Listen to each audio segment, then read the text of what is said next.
Welcome back to The Hill. Special Counsel Jack Smith filing a key motion against former President Trump in his 2020 federal election interference case. He's asking the court to prevent the former president from making, quote, unsupported and politicized claims in court during the trial. The prosecutors claim Trump, quote, has suggested that he intends to impeach the integrity of the investigation by raising wholly false claims, such as the government's non-existent coordination with the Biden administration. Okay, Bill McGinley, I'm going to start with you. You're a lawyer. You served in the Trump administration. Is Jack Smith going to be successful here? No.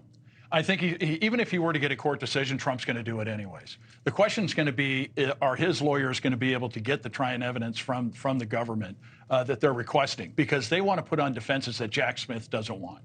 Let's not forget, Jack Smith, even though he's a very smart prosecutor, he has been overturned by the Supreme Court numerous times in the McDonald case, in the other case. But what I do want to say about this is a very aggressive. He's already gotten a gag order outside of court. In the legal system in the United States, we try to give a defendant as much latitude as possible to put on the defense that they're entitled to. That Sixth Amendment, Fifth Amendment issues that you have right there.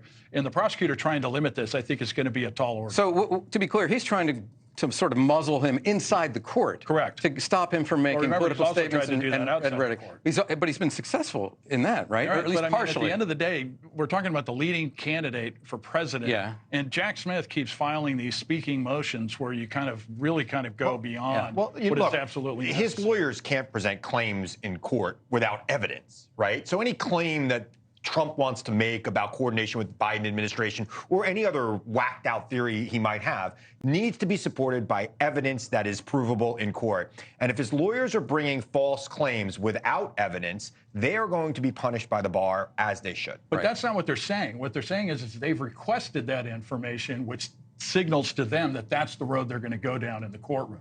They're trying to foreclose that before it even starts. Kelly, I want to ask you, so Jack Smith says in his filing that the president's going to make wholly unsupported claims and talk about the political interference of the Biden administration in this prosecution, to which the Biden administration would respond.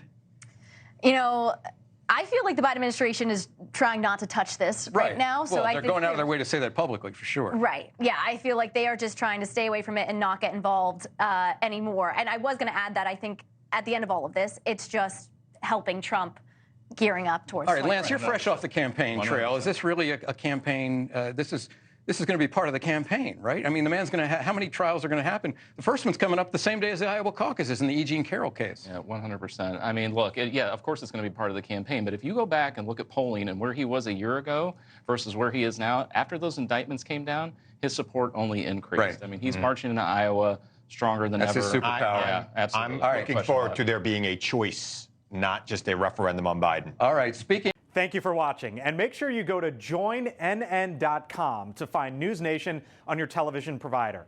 And don't forget to click the red subscribe button below to get more of NewsNation's fact-driven, unbiased coverage.